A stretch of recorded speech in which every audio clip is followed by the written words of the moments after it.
आपल्या या शहापूर तालुक्यातील आणि हे टेंभा गाव, या टेंभा गावातील हे दुभेले परिवार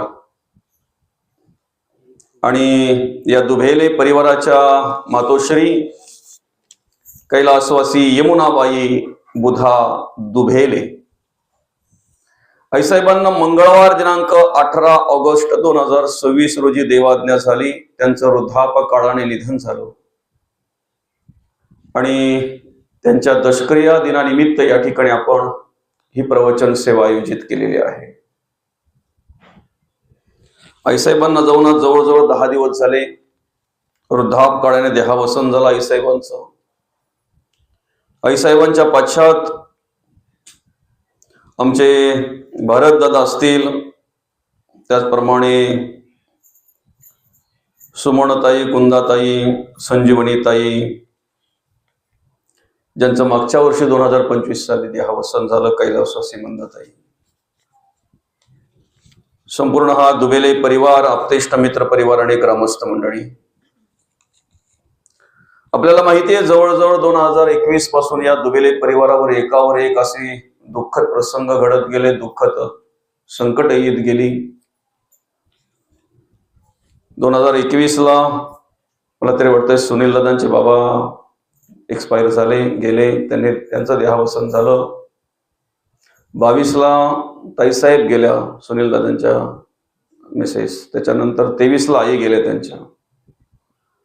कुठे 1-2 वर्ष उलटतोय तर आपल्या या परिवारातील ताई आपल्या अर्थात कैलासवासी मंदाताई 2025 ला गेल्या.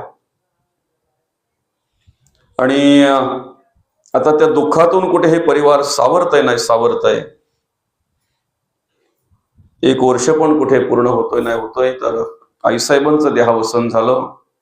कैलासवासी यमुनाबाई बुधा दुभेले. आईसाहेबांनी अतिशय चांगल्या प्रकारे कार्य केलं. या ठिकाणी भुकेल्याची भूक जाणली, तहानल्याची तहान जाणली. जेवढं चांगलं जगता येईल, जेवढं चांगलं वागता येईल, तेवढं चांगलं वागण्याचा प्रयत्न केला.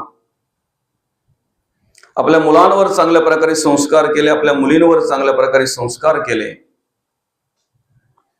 आणि खऱ्या अर्थानं ते आज मार्गदर्शन तुम्हाला समाजामध्ये त्यांच्या कार्यातून पाहायला मिळतंय. आज या आईसाहेबांचे जावई इथे आल्यानंतर मला माहिती झालं, बेरे बाबा रामकृष्ण अरे. द्वारकानाथनी फोन केला मला दादानी, पण आजी, द्वारकानाथ महाराजांचे आजी, आमचे बाबा बरं का, बेरे बाबा या ठिकाणी उपस्थित आहेत. हे सगळे जे चांगले गुण आहेत, चांगले विचार जे आहेत, हे सगळं आपल्या वरिष्ठांनी आपल्याला दिलेली सर्वात मोठी विचारांची देणगी आहे. सर्वात मोठी विचारांची देणगी आहे बरं का. खरं तर आपली श्रीमंती जर सांगायची झाली, ही श्रीमंती सांगता आली पाहिजे. आपण आपली श्रीमंती सांगत असताना काय सांगतो, 2-4 घरं आहेत, अमुक एकर जागा आहे, एवढा पगार आहे, तेवढा बॅलन्स आहे, एवढी पोरं आहेत, काय सोयरे सगळं मजबूत आहेत, मित्रमंडळी अशी आहे बरं का. ही सगळी श्रीमंती आपण सांगत असतो. पण जी आपण श्रीमंती सांगत असतो किंवा जिला आपण श्रीमंती समजतोय, खऱ्या अर्थानं ती शेवटपर्यंत साथ देते का बरं? शेवटपर्यंत साथ देते नाही.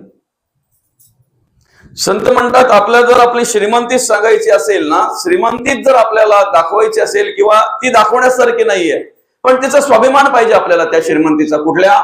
जे संत सांगतात, ज्या संतांनी अपेक्षित आहे ती श्रीमंती. आमच्या घरात किती भांडी आहेत, आमच्या घरात किती मोठमोठी उपकरण आहेत, यापेक्षा आमच्या घरात ग्रंथ आहे का, ही सगळ्यात मोठी श्रीमंती आहे.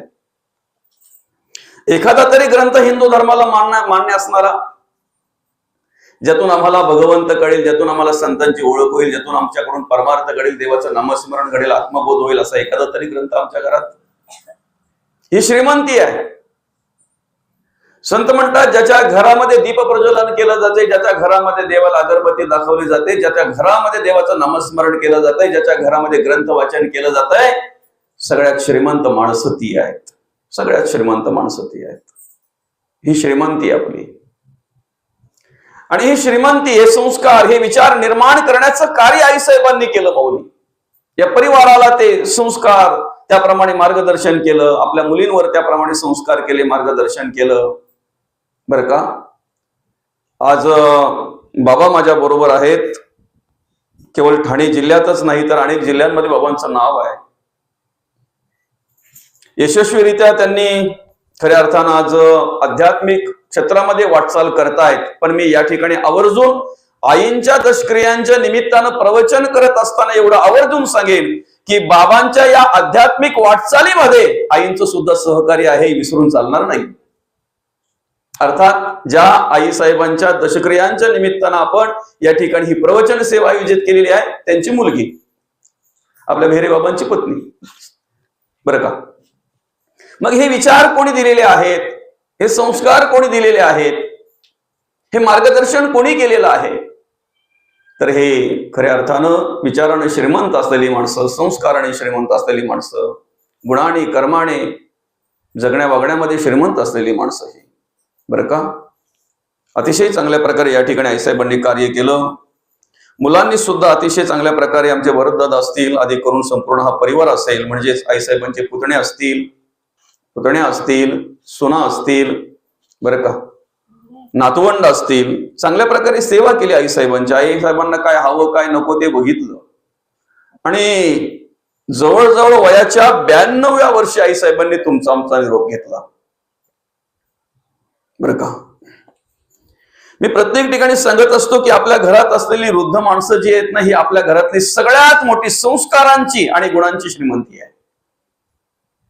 जोपर्यंत आहे तोपर्यंत आपल्याला त्या संस्कारांचं दर्शन घडणार आहे, होणार आहे, जाणीव होणार आहे.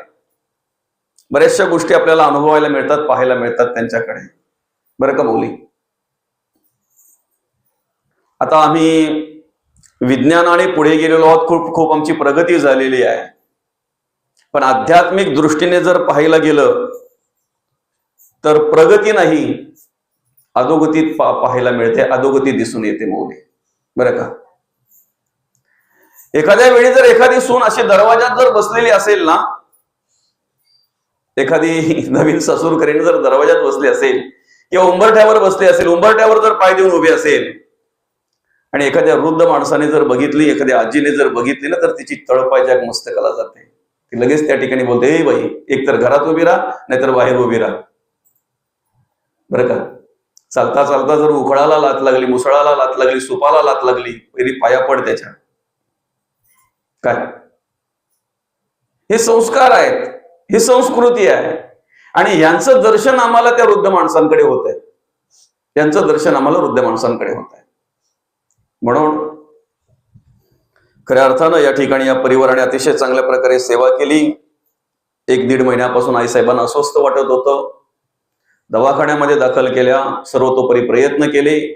जरी 92 वय होतं आईसाहेबांचं, तरी सुद्धा मुलांना अजूनही अपेक्षा होती की आमच्या आईचं मार्गदर्शन आम्हाला अजून लाभेल, अजून आमच्या आईचा आशीर्वाद आम्हाला लाभेल. आणि ह्याच उद्देशाने सर्वतोपरी प्रयत्न केला. शेवटी 18 ऑगस्ट 2026 रोजी आईसाहेबांचं देहावसन झालं. वृद्धापकाळाने आईसाहेबांनी तुमचा आमचा निरोप घेतला. आम्हाला भगवंताने जे आयुष्य दिलेलं आहे ते आयुष्य मार्गक्रमण करायचं आहे. आम्हाला आयुष्य जगायचंय कुठपर्यंत? शेवटच्या श्वासापर्यंत जगता आलं पाहिजे, शेवटच्या श्वासापर्यंत जगता आलं पाहिजे. बरं का, अनेक संकट येतील मौली, अनेक प्रसंग येतील, अनेक प्रकारचं दुःख सहन करावं लागेल. पण दुःख झालं, संकट आली, प्रसंग आले म्हणून थांबायचं नाही, थांबायचं नाही. पुढे पुढे पुढे पुढे आपल्या जीवनामध्ये आपल्या आयुष्याची वाटचाल आम्हाला करायची. बरं का, आमच्या वाट्याला आलेली कर्म जी आहेत ती आम्हाला प्रामाणिकपणे करायची आहेत. कारण कर्म करावीच लागणार आहेत. भगवंत स्वतः म्हणतायत, अरे मी देव असून सुद्धा मला कर्म करावे लागतात. 8व्या अध्यायामध्ये अर्जुनाने छान प्रश्न सुरुवातीलाच विचारलेत. ब्रह्म कशाला म्हणतात? अध्यात्म कशाला म्हणतात? कर्म कशाला म्हणतात? अभियज्ञ काय, अधियज्ञ काय? कशाला म्हणतात? जे शाश्वत आहे, जे चिरकाल टिकणार आहे, जे अविनाश आहे ते ब्रह्म आहे. आदी मध्य अवसान. बरं का? त्याला जाणून घेणं, त्याच्या स्वरूपाला प्राप्त होणं, याला अध्यात्म म्हटलेलं आहे मौली. परमार्थाची व्याख्या, भक्तीची व्याख्या आपल्याकडे काय आहे, आपला पाहण्याचा दृष्टिकोन काय आहे, काही आपला विचार करण्याचा दृष्टिकोन काय आहे. पण त्या ठिकाणी भगवंताने काय सांगितलंय, त्या स्वरूपाला प्राप्त होणं याला अध्यात्म म्हणतात. त्या देवाला प्राप्त होणं याला अध्यात्म म्हणतात. त्या देवाच्या ठिकाणी निवास करणं याला अध्यात्म म्हणतात. बरं का? आणि त्यासाठी आम्ही ती कर्म केली पाहिजे, त्यासाठी ते आम्ही कार्य केलं पाहिजे, त्यासाठी आम्ही त्याप्रमाणे आमच्या जीवनाची वाटचाल केली पाहिजे. बरं का? नदीचा प्रवास तोपर्यंत सुरू असतो, कितीही काही आडवं येऊ द्या, दगड, धोंडे, डोंगर, कितीही काही जरी आडवं आलं तरी थांबत नाही. काहींना पार करून तर काहींना वळसा देऊन, पण तिचा प्रवास सुरू असतो. कुठपर्यंत? सागराला मिळेपर्यंत. कासरिता गंगेशी मिळाली, मिळणी मागे एकची झाली. एकदा सागराला जाऊन मिळाली ना मौली, की तिचं वेगळं अस्तित्व उरत नाही, वेगळं नाव उरत नाही. जोपर्यंत ती वेगळी आहे तोपर्यंत ती नावाने ओळखली जाते. वात्सा नदी, वैतरणा नदी, तानसा नदी, काळू नदी, उल्हास नदी. एकदा सागराला जाऊन मिळाली ना, मग तिचं नावही राहत नाही, तिचं वेगळं रूप राहत नाही, सागरच होऊन जाते.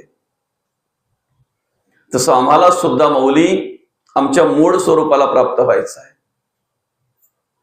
आलासी कोटोनी जासी कवन्या रे ठाया, घरदार नोहे तुझ्या अवघी लटकीचं माया. भगवंत म्हणतात, ही गुणात्मक माया जी आहे ना, या गुणात्मक मायेचा पडदा निर्माण झाल्यामुळे मला ओळखत नाहीत, मला जाणत नाहीत. जे आधी मध्य अवसान, जे सत्य तत्व आहे, जे महद्भूत आहे, या सगळ्या तत्वांना खऱ्या अर्थानं सामर्थ्य देणारं जे महत्त्व आहे, का जाणत नाही? मायेचा पडदामध्ये आल्यामुळे आम्ही देवाला जाणत नाही, आम्ही भगवंताला जाणत नाही. तो बाजूला करता आला पाहिजे, बाजूला करता आला पाहिजे. बरं का? आम्ही या ठिकाणी आमचा संसार प्रपंच साधत असताना, कार्य करत असताना, आम्हाला नंतरचाही विचार करायचा आहे. वर्तमान काळात कर्म करत असताना भविष्य कालाचाही विचार करायचा आहे. आमचा भविष्य काळ हा वर्तमान कालावर आधारित आहे, अवलंबून आहे. ज्याची वर्तमान काळामध्ये कर्म चांगली आहेत ना, ज्याचं जगणं वागणं चांगलं आहे ना, त्याला भविष्याचा विचार नसतो मौली. तो भविष्याची चिंता त्याला करायची गरज लागत नाही. वर्तमान काळामध्ये आम्ही काय करतोय, कशाप्रमाणे जगतोय, कशाप्रमाणे वागतोय. बरं का? जर अधर्म घडत असेल, अनितीने वागत असू, कशा पद्धतीने हे जर आम्ही वागत असू, तर मग आम्हाला भविष्याची चिंता करावीच लागणार आहे, भविष्याची चिंता लागणार आहे. बरं का? ज्याच्या हाताने चांगली कर्म केल्यात ना, त्याला हात दाखवायची गरज लागत नाही. काय? जो इंद्रियांनी, सर्व इंद्रियांनी चांगली कर्म करतोय ना, त्या गर्भवती बाजूला कर. बरं का? इंद्रियांनी, सर्व इंद्रियांनी चांगल्या प्रकारे कर्म करतोय ना मौली, त्याला भविष्याची चिंता नसते. जगाला पाहता पाहता जगदीश्वराला पाहतोय, जगाचं ऐकता ऐकता जगदीश्वराचं ऐकतोय. जगाचं बोलण्यापेक्षा जगदीश्वराचं बोलतोय. त्याला चिंता नाही मौली, कारण त्याला माहितीये, मी जर भगवंताला पाहतोय, भगवंताचं ऐकतोय आणि भगवंताच जर बोलतोय, तर माझी चिंता तो वाहतोय. आणि माझी या भक्ता संसाराची चिंता काय समर्थाची कांता कोरांना मागे. आलं का लक्षात? आज परिस्थिती अशी पाहायला मिळते, आम्ही आमच्या विचाराने चालतोय, आम्ही आमच्या बुद्धीने चालतोय. माणसाची ओढ बघा कुठे आहे, अट्टास बघा कुठे आहे माणसाचं. जिथे आमचं हित घडतंय ना, हिताचं कार्य आहे ना, हिताचं मार्गदर्शन आहे ना, तिथे आमचं मन रममाण होत नाही, तिथे कंटाळतंय मन. पण जिथे नको त्या पद्धतीने चित्र विचित्र चमत्कार आम्हाला पाहायला मिळतात ना, तिथे मन मात्र रममाण होत असते. ती मनाला आवड निर्माण होत असते, तिकडे मनाला आवड निर्माण होत असते. बरं का. खर्डीच्या बाजारामध्ये एका ठिकाणी एका दुकानामध्ये संतांचं चरित्र, काही ग्रंथ असे देण्यासाठी ते दुकान आहे, अर्थात त्या ठिकाणी ती विक्रीसाठी ठेवलेले आहे. सगळे जनाबाईचं चरित्र आहे, बहिणाबाईचं चरित्र आहे, कान्होपात्रेचं चरित्र आहे, संत तुकाराम महाराज, मौलींचं, शांती ब्रह्मनाथ महाराज, संतांच्या चरित्राची पुस्तकं त्या ठिकाणी आहेत, ग्रंथ त्या ठिकाणी आहेत. बरं का. आणि त्याच दुकानाच्या बाजूला एक पिंजऱ्यामध्ये पोपट घेऊन बसलेला आहे, भविष्य सांगणारा. बरं का. मला सांगा, गर्दी कुठे पाहिजे? खर तर संतांचं चरित्र ऐकण्यासाठी, ती पुस्तकं घेण्यासाठी गर्दी पाहिजे, ग्रंथ घेण्यासाठी गर्दी पाहिजे, पण आम्हाला गर्दी पाहायला मिळते त्या पोपटाकडे भविष्य विचारणाऱ्यांची. ज्याला स्वतःच भविष्य कळलं नाही मौली, त्याला जर त्याचं भविष्य कळलं असतं, समजलं असतं, तर तो पारद्याच्या जाळ्यामध्ये अडकला नसता. ज्याला स्वतःच भविष्य स्वतःला माहित नाही, त्याला आम्ही आमचं भविष्य विचारतोय, हे दुर्दैव आहे. हे दुर्दैव आहे. बरं का. त्याला आम्ही आमचं भविष्य विचारतो, हे दुर्दैव आहे. म्हणजे तेवढी पण बुद्धी आमचे काम करत नाही. बरं का. मौली या ठिकाणी भगवंत म्हणतायत, ह्या जन्म मृत्यूच्या रहाडगड्यातून मी तुम्हाला सोडवितो, या संसारूपी भवसागरामध्ये तरण्यासाठी मी सामर्थ्य देतोय. तेषामहं समृद्धरता मृत्यू संसार सागरात भवामी नचिरात पार्थ मय्यावी ईशित चेत सामो. तुम्ही फक्त मला चित्त अर्पण करा. परमार्थामध्ये चित्ताला खूप महत्व आहे, खूप महत्व आहे चित्ताला.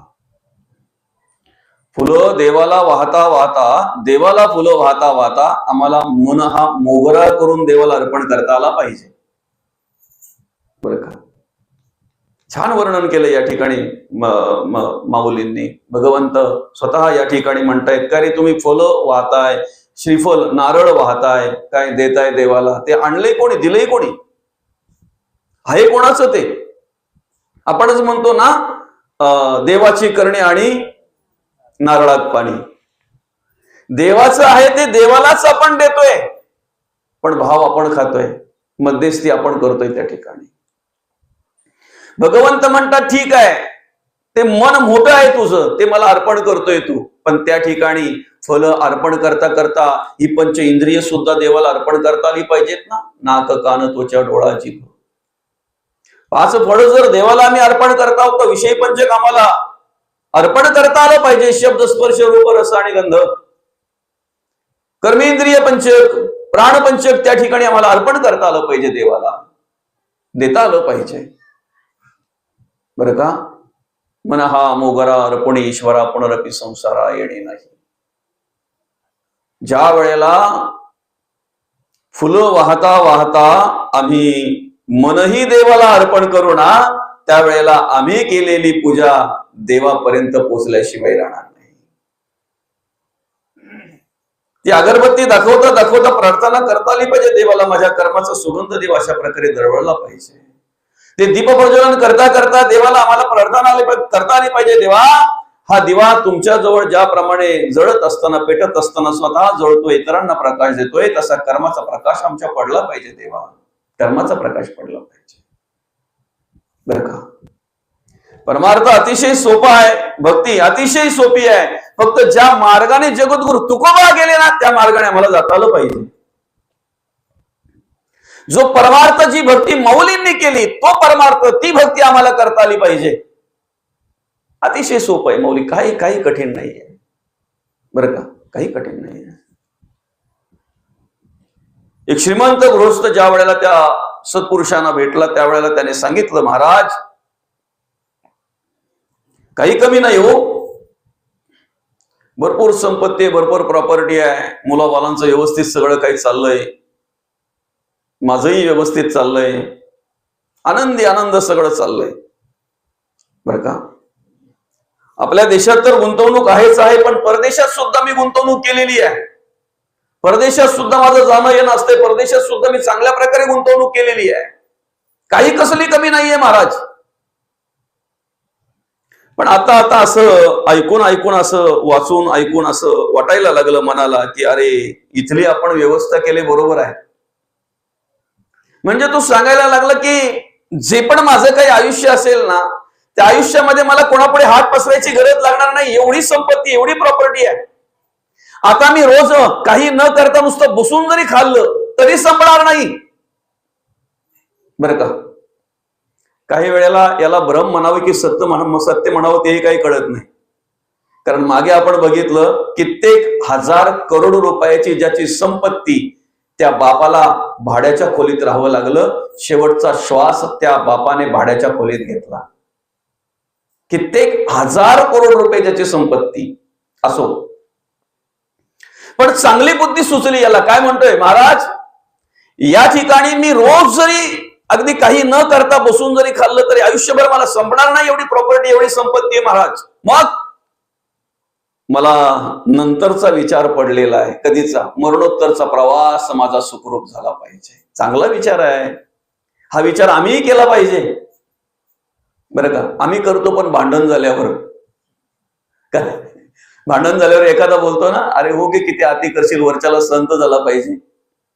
भांडण झाल्यावर एखादी बोलते ना, किती अति करते, वरती जागा तर चांगली भेटली पाहिजे, वरती जागा चांगली भेटली पाहिजे.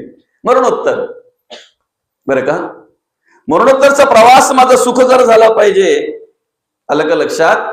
त्यासाठी मी काय करायला हवं महाराज, काय करायला पाहिजे? त्यावेळेला महाराज म्हणतायत, दादा परदेशातही तू गुंतवणूक केली. हो म्हणे, परदेशातही गुंतवणूक केलेली आहे मी. हो का? मग जेव्हा तू आपला भारत देश सोडून दुसऱ्या एखाद्या देशामध्ये जातोय, तेव्हा तू इकडून जे काही चलन घेऊन जातोय, ज्या काही नोटा घेऊन जातोय, त्याच नोटा तिकडे चालतात की त्यांच्या चलनामध्ये कन्व्हर्ट कराव्या लागतात?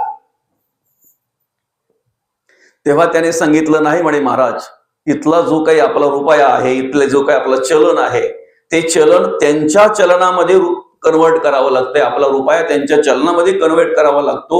आपल्या ज्या काही नोटा असतील त्या तिथे त्यांच्या चलनामध्ये कन्व्हर्ट कराव्या लागतात आणि मग तो पैसा आपल्याला वापरता येतो तिथे. तसं महाराज म्हणतायत की दादा, जर ह्या देशातलं चलन जर त्या देशात चालत नसेल, तू तर डायरेक्ट लोकाचा विचार करतोयस, तू तर मरणोत्तरचा विचार करतोयस. मग ऐक जरा, तुला जर मरणोत्तरची व्यवस्था करायची आहे ना, त्या प्रवासामध्ये तुझा प्रवास सुखरूप व्हावा असं जर तुला वाटत असेल, किंवा मुक्त व्हावं असं जर तुला वाटत असेल, तर सर्वप्रथम ऐक, ऋणानुबंधाने हा आपल्याला नरदेह मिळालेला आहे.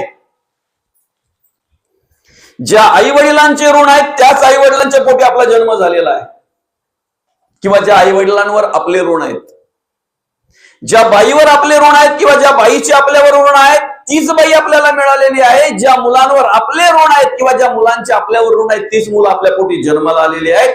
ज्या समाजाचे, ज्या कुटुंबाचे, ज्या देवाचे, देशाचे आणि धर्माचे ऋण आपल्यावर आहेत ना, त्याच ठिकाणी आपला जन्म झालेला आहे.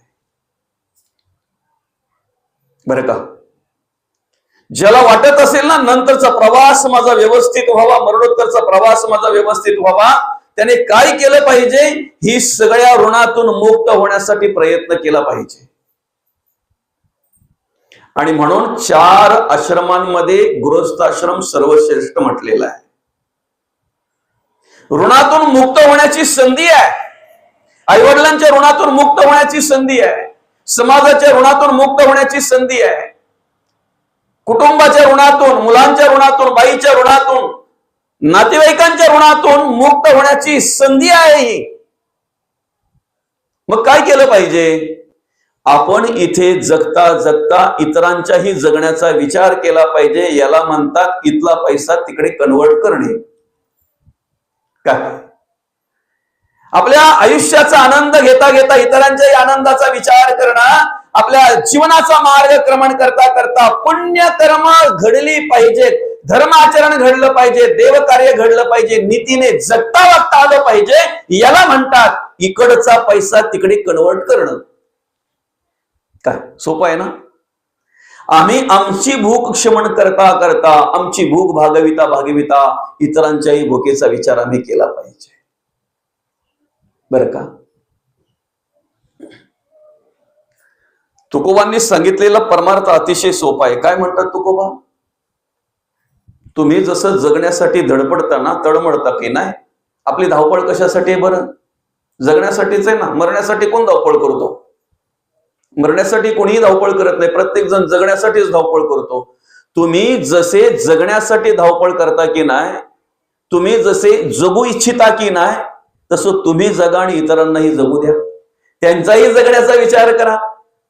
काय साने गुरुजी म्हणतायत, खरा तो एकची धर्म, जगाला प्रेम अर्पावे. त्या जगामध्ये सगळे आहेत हे विसरता कामा नये. जगाला प्रेम अर्पण करायचंय आम्हाला, पण त्या जगामध्ये सगळे आहेत हे विसरता कामा नये.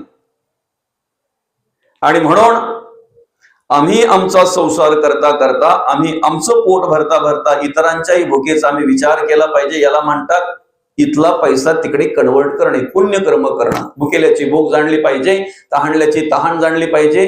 जिथे गरज आहे त्या ठिकाणी आम्ही खऱ्या अर्थानं दान धर्म केला पाहिजे. गरज आहे त्या ठिकाणी दान धर्म केला पाहिजे, बरं का मौली. सत्पात्री दान त्याला म्हणतात. ज्या ठिकाणी गरज आहे त्या ठिकाणी दान धर्म केला ना, की ते पुण्य सुद्धा आम्हाला मिळत असते, लाभत असते, बरं का. आज खऱ्या अर्थानं दान धर्म करायची गरज आहे. आमच्याकडून जर दान धर्म घडावा असं वाटत असेल तर एकदा फक्त वृद्धाश्रमाला भेट द्या. ज्या मुलांनी आई वडिलांना सांभाळले नाहीत ना, फक्त जाऊन या एकदा तिथे. मग तुम्हाला कळेल खऱ्या अर्थानं देवपूजा कशाला म्हणतात आणि देवकार्य कशाला म्हणतात. एकदा अनाथ आश्रमाला भेट द्या, एकदा मतिमंद मुलांच्या आश्रमाला भेट द्या, बरं का. कुठे गरज आहे आम्हाला? ज्याला भूक लागलेली त्याला अन्नदान द्या, ज्याला तहान लागलेली त्याला पाणी पाजा. आम्ही पुण्य कशात समजतोय माहितीये का? मेलेल्या माणसाला खांदा देण्यामध्ये आम्ही पुण्य समजतोय. संत म्हणतात मेलेल्या माणसाला खांद्या देण्यामध्ये पुण्य आहे, नाही असं म्हणत नाही, आहे 100%. पण त्याला जिवंतपणे आधार दिला असेल तर, जिवंतपणे जर त्याला त्रास दिला असेल, जिवंतपणे जर त्याच्या तंगड्या खेचल्या असतील, तर मेल्यानंतर जरी खांदा दिला, पुण्य की पाप मला माहिती नाही. काय मेलेल्या माणसाला जलदान करण्यामध्ये आम्ही पुण्य समजतोय, हाय ना, का नाही. पण जिवंतपणे कधीतरी पाणी पाजलं असेल तर ना. चालत्या बोलत्या देवाची सेवा आमच्याकडून घडली पाहिजे. चालत्या बोलत्या देवाचं भजन आमच्याकडून घडलं पाहिजे. आणि ते करता आलं पाहिजे मौली, ते करता आलं पाहिजे, बरं का. अर्थात आम्हाला आमच्या जीवनाची वाटचाल करता करता, इथली व्यवस्था करता करता आम्हाला ती व्यवस्था करायची आहे. आईसाहेबांचं देहावसन झालं. आईसाहेबांनी 92व्या वर्षी तुमचा आमचा निरोप घेतला. त्यांनी त्यांची व्यवस्था केली, चांगल्या प्रकारे जगल्या, चांगल्या प्रकारे वागल्या, भुकेल्याची भूक जाणली, तहानल्याची तहान जाणली, चांगल्या प्रकारे परिवाराला आधार दिला, अतिशय चांगल्या प्रकारे या ठिकाणी संस्कार केले. जवळजवळ या परिवाराचं पितृक्षेत्र हरपलं 2000 साली. 2000 साली या परिवाराचं पितृक्षेत्र हरपलं, या मुलांचं पितृक्षेत्र हरपलं. त्याच्यानंतर ही आईने जवळजवळ 26 वर्ष या ठिकाणी आधार दिला, मार्गदर्शन केलं, संस्कार केले, नातवंडांवर संस्कार केले, त्यांना मार्गदर्शन करण्याचं काम केलं. आणि अशा प्रकारे पुण्यकर्म करत असताना, अशा प्रकारे या परिवारामध्ये कार्य करत असताना वयाच्या 92व्या वर्षी आईसाहेबांनी तुमचा आमचा निरोप घेतला. मरणोत्तरच्या प्रवासामध्ये तेच आमच्या बरोबर असतंय मौली. जे आम्ही जिवंतपणे कर्म करतोय ती कर्म आमच्या बरोबर असतात, बरं का. आता जे आम्ही करतोय ना, ते मरणोत्तरच्या प्रवासामध्ये आमच्या बरोबर असतंय. कर्म आणि धर्म याच्या व्यतिरिक्त काहीच नाही. बाकी हे माझं, ते माझं, अमुक माझा, तमुक माझा, जी माया आमच्या अंतःकरणामध्ये निर्माण होते, मनामध्ये निर्माण होते ना, त्यापैकी काहीही नाही, बरं का, काहीही नाही. जी चांगली कर्म आम्ही करतोय ना, जी पुण्यकर्म आम्ही करतोय ना, मरणोत्तरच्या प्रवासामध्ये आम्हाला ती साथ देत असतात. आईसाहेबांना जाऊन आज 10 दिवस झाले. दशक्रिया विधी आज. आमच्या घरातून एखादा माणूस ज्या वेळेला निघून जातो ना, त्यावेळेला त्याचा जीवात्मा 13 दिवस यमदूत आमच्या दरवाजात आणून ठेवतात, बरं का. आणि त्या 13 दिवसामध्ये आम्ही अन्नदान करायचं असतंय, आम्ही ज्ञानदान करायचं असतंय, आम्ही पिंडदान करायचं असतंय, अन्नदान